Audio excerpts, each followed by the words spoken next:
Hello, welcome to the Snowman13 Q&A. My name is Brayton Snow. I'm 21 years old, living in the Midwest, and I want to share a little bit about myself so you guys can get to know me a little better. I don't have time to linger on these questions. There are quite a few between this community post and the Tropical Freeze video. And also, speaking of Tropical Freeze, I'm working on the Autumn Heights video, and that is taking up a huge chunk of my time, and I want to get it out hopefully by tomorrow afternoon. So I am not going to spend a ton of time talking about these questions, but I will do what I can to answer them all. So let's start with the guy with the cat who asks, what does your setup look like when you record the games you play? So all I have is this mic here, an Asus VivoBook S laptop, and an Elgato HD 60S Plus capture card.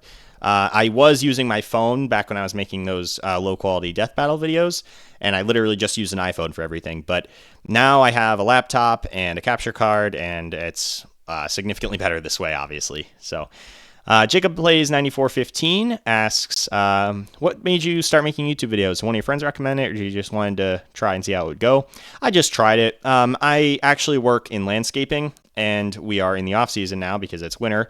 Hoping to pick back up by late March, early April, so I can have consistent income again. However, in the meantime, I have been working on YouTube. I should be able to make YouTube videos even once I start back up work, but it'll just be a little more inconsistent probably. But I'm hoping to get enough skills from the next couple months here that I'll be able to still put out content then too. All right, let's see. Next question. Real Tal.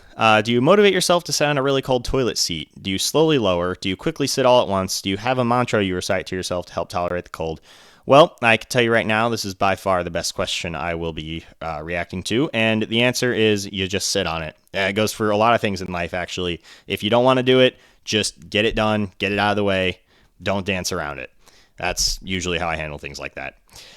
And all right, let's see. ZC3-4Q08. Love the channel so far. Do you plan on doing regular playthroughs of some games, and what are your top 5? Yes, I would like to do normal playthroughs. I would actually like to start doing live streams, preferably of games I haven't played yet, so that way I can, play them for the first time live with my audience, and then I can make a potential challenge on them, or maybe not. Who knows? We'll have to see what happens. And then my top 5, I will very quickly list my top 10 favorite games and a very, very brief description of why I like them so much. This is going to be kind of hard for me to summarize, but here we go. Okay, so at number 10, I would put Uncharted 2. I love the Uncharted series, and I think that's just overall the best one. Number 9 would be Metroid Dread. It does lack a lot of the exploration that makes so much of Metroid so incredible to me, but it is literally the best 2D action game I've ever played, so it beats out the rest of the Metroid series by that virtue alone. Above that, at number 8, I would put Celeste. Best 2D platformer I've ever played. Super, super fun and optimized gameplay. Love the story, love the atmosphere. Just a fantastic, and my favorite indie game too. Love it.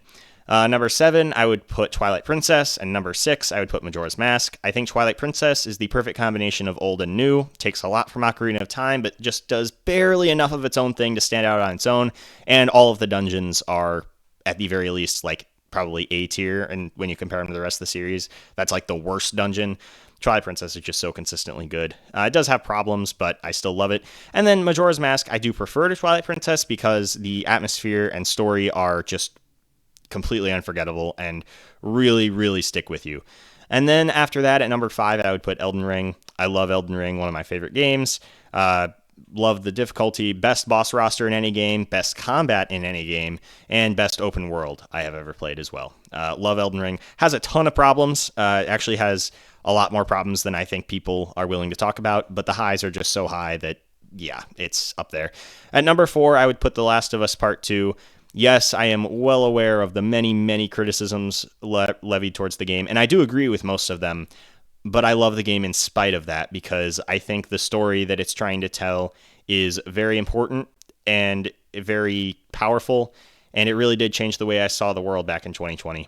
I think a lot of the reason people don't like the game is because it forces you to think things you don't want to think about and feel things that you don't want to feel. And a lot of times in life, when people are told to feel something that they don't like, they just shut down and refuse to listen. And I am frustrated by that, and I'm glad that The Last of Us 2 just says, no, you got to get uncomfortable. And it And I totally understand if somebody doesn't like the game because they don't want to do that. That's totally fine. It's just fiction. You don't have to. But I also think The Last of Us 1 also does that, and it's kind of baffling to me that so many people hate on 2 but don't have the same criticisms towards 1. Don't really get that, because 1 pretty much does the same thing, and that's why The Last of Us 1 is easily in my top 20 games, probably top 15. But the gameplay in Part 2 is also significantly better. I think the gameplay in The Last of Us 2, because the story is so controversial, people don't talk about the gameplay as much as they should.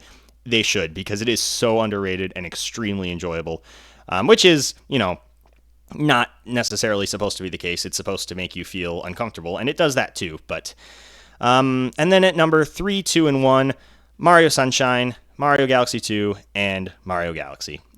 Very simple, nostalgic bias. And now that I have this YouTube channel, they have even more bias behind them, because they were, Mario Sunshine especially was what helped me get this channel started. And all right, there we go. There's my top 10 games. Let's see. Kiwi Flavor 6872. Can't wait for this channel to blow up. Do you plan on doing any other Nintendo games like Kirby or Zelda? Huge Zelda fan, probably my second favorite series outside of Mario. Yes, I would like to do Zelda. I have a couple ideas. I want to do Twilight Princess or Ocarina of Time with no L targeting. I've never seen anybody do that, and I'm very curious to see how certain parts are affected. And Kirby, yes, I'm a huge Kirby fan. I love the Kirby series. I think it is just a bunch of fun. There's not really much depth. I mean, there is depth to it, but for the most part, Kirby is shut your brain off, have a great time. And I love that about the series. I probably will not do any challenges for Kirby, though, because Kirby's already been milked, to death with challenge videos. So I don't know if I'll be doing that, but maybe something will come up. Who knows? And that's it for this. So now we can jump over to comments on the Tropical Freeze video. Cyberbit420, great name by the way. I would like to know who your favorite Kong is throughout the whole DK series, both gameplay-wise and in terms of your opinion on the character itself. I have the same answer for both, and that is Dixie Kong. I think she's a very fun character, just kind of a female Diddy Kong at the end of the day, but I really like a lot of her personality, especially how she uses the guitar and stuff. I think that's really cool. And gameplay-wise, she's easily, pretty much undebatably, the most overpowered Kong in every game that she's in, which is kind of funny, but makes sense when you consider how, her hair twirl. And she's just super fun to play around with. So yes, I would say Dixie Kong pretty easily there. Let's see. Lujafel5722 has some small questions. What's your favorite game? I already mentioned it's Super Mario Galaxy. What's your hardest level in Geometry Dash? And what's your favorite level in Geometry Dash? I actually have the same answer for both, and that is the level B. Super fun, super difficult, but oh man, if there's a level that hard that I'm willing to grind out and actually beat, it's good. I'm not going to make myself miserable in a game unless I think the level is so, so good and the payoff would be so worth it that it's justified. And that is one of the cases where it was. I love B. I actually think I might have had a harder time beating Deadlocked, the main level Deadlocked, just because I play on iPhone. That's all I've ever played Geometry Dash on, and it's really hard to control the wave on that thing. So yeah, Deadlocked might have actually been harder than B for me, but nobody seems to agree with me on that. So, yeah, I'd say B. Jackintosh Plus, looking forward to the rest of the series, and my question for the Q&A is, who's your favorite Kong? As I've said, it's Dixie Kong. I guess I can give you my second favorite Kong is Cranky. I think he's a really fun and cool character, and I love that they brought him into Tropical Freeze as a playable Kong. That was really cool. Thank you guys so much for all these kind words, by the way. I know I'm just breezing through these comments that don't have questions, but that's just for the sake of time. I really appreciate all of these, it's just so nice to get comments like this. It really, really does help me, motivate me to keep going and making these. So thank you guys so much. Let's see. Question for the Q&A. What inspires you to keep making videos during the tough times? Well, I literally just answered that, coincidentally. That worked out pretty well. Yeah, the fact that I have so many people that genuinely enjoy my content and think it's really good and think it deserves that much attention is very, very nice, and fills me with so much joy. And I wake up every morning and the first thing I do is check YouTube Studio and see how many views my newest video is up to and how many comments it has, because it just excites me that I can make people happy with my content. That is what motivates me more than anything. All right. The Lord Fool has a few questions. You started uploading about 2 years ago, it looks like, but then all the challenge videos started less than a month ago. Insane power move. What made you pivot from death battle analysis to challenge videos? And how long does it take me to make a challenge video? And do I have any pets, and can we see them? Okay, I will. I don't have any pets, unfortunately. How long does it take to make a challenge video? Oh man, it takes about, I would say, editing, all inclusive. Like, I could probably get a challenge video done in 24 hours. Like, if I spent a full day just doing challenge videos, no eating, no sleeping, nothing, I could probably get it done in 24 hours. Just because the recording takes so long, the script writing takes so long, and then honestly, I would say the recording and script writing probably take longer than the actual audio and video editing itself, which I was not expecting going into this. And it is close. It is, pretty close. But yeah, I would say so probably about a day, all inclusive. And then let's see. So no, the video 2 years ago, I did not start making videos 2 years ago. That was just a one-off video that I just made with no effort because I wanted to upload something. And I didn't actually start until October, where I made my Bowser vs. Eggman review. And about the Death Battle, I love Death Battle. I'm a huge Death Battle fan, and I will continue to react to Death Battles even if it gets no views because I like it and I want to. And that is how my channel started, after all. So yeah, who knows? Maybe I will make some Death Battle content, more Death Battle content someday. We'll have to see. Roy the Shiny G-Max Gengar 6907. And the question here is, would you do minimum bananas? Will you try 3D Mario games, or will you try other Nintendo games? I'd love to see Kirby and the Forgotten Land, minimum copy abilities, and mouthful modes.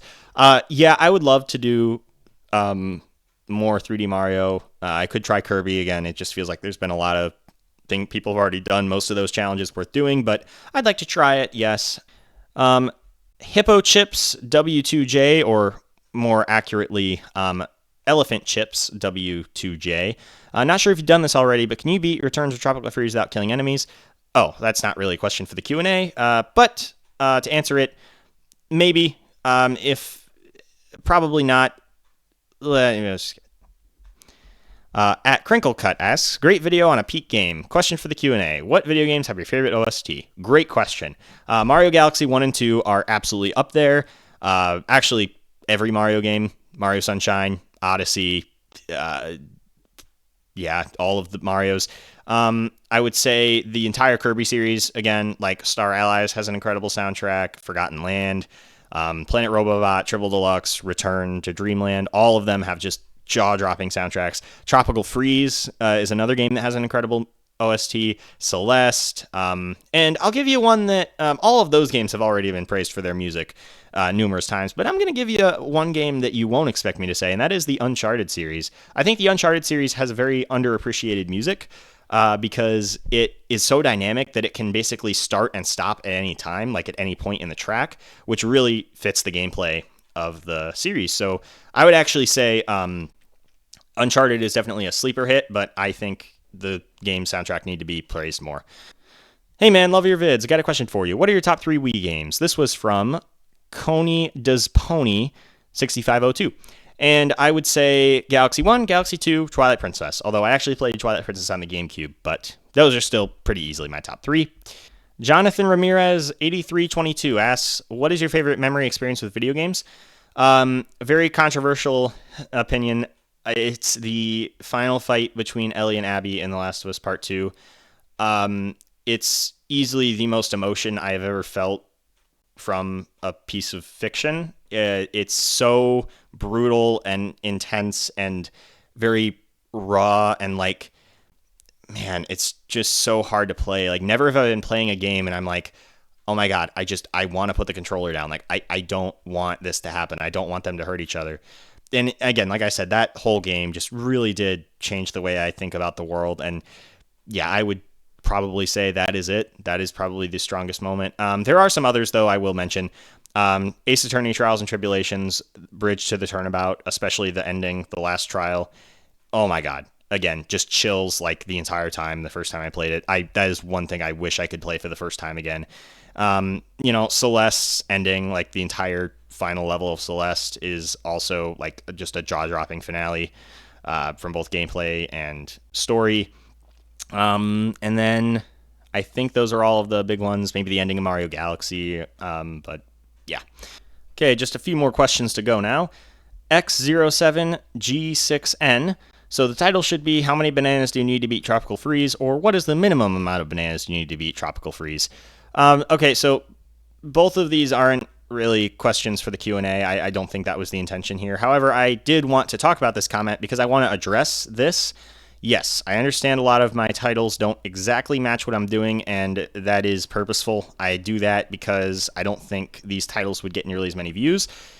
Is it unfortunate that I have to manipulate my audience into clicking on my videos? Yes, that is very unfortunate and frustrating that you have to almost lie to people to get them to listen to you. But that's just how humans are, unfortunately, and this has been a common practice on YouTube forever. I won't be able to get traction if I don't play along, and it sucks, but you know, it happens. Chinese Cookie, a question: why did you start YouTube? Because I thought it would be fun, and I wanted to try something new, and it was. Definitely Not My Grandma asks, do you know the difference between a hippopotamus and an elephant? Apparently not. No, I am totally no idea how I went through both editing, writing, scripting, everything for that video and did not catch that I called those elephants, but I am glad I did because it was funny as shit. Let's see. Yoshi Ho Ho, why aren't you collecting the bananas? And finally for today, Kenny Carter 5682 asks, alternate challenge, grab every banana? Maybe someday. Maybe if I want to return to these games, yeah, I could do something like that. That'd be kind of fun.